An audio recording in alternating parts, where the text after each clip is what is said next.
કચ્છમાંનો road નો toll ઝુંબેશના વ્યાપક પડઘા 35,000થી વધુ ટ્રકોના ટાયર થંભી ગયા। સામખિયાળી, માખેલ, સુરજબારી અને મોખા ટોલનાકે 15 તારીખ સુધી ટોલ ન ઉઘરાવવાનો નિર્ણય લેવાયો। ટોલ ઓથોરિટી દ્વારા 3 દિવસ સુધી રાહત અપાઈ। આ સમયગાળામાં રસ્તાનું કામ કરવાની ખાતરી ટ્રાન્સપોર્ટરો લડતમાં મક્કમ રહ્યા। દિલ્હી સુધી તંત્ર દોડ્યું।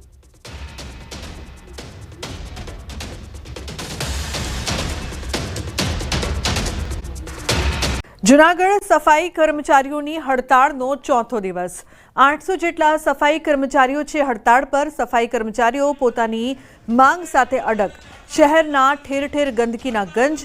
સફાઈ કર્મચારીઓની હડતાળથી લોકો મુશ્કેલીમાં। તો સફાઈ કર્મચારીઓની હડતાળનો અંત લાવવા બપોરે કમિશનર કરી શકે છે બેઠક। તો શહેરમાં ગંદકીનું સામ્રાજ્ય છે। સફાઈ કર્મચારીઓની હડતાળથી મુશ્કેલીનો સામનો લોકો કરી રહ્યા છે। 800 જેટલા સફાઈ કર્મીઓની હડતાળ છે। પડતર માંગણીઓને લઈને તેઓ હડતાળ પર ઉતર્યા છે। તો ઠેર ઠેર ગંદકીનું સામ્રાજ્ય। હડતાળનો અંત લાવવા કમિશનર કરી શકે છે બેઠક।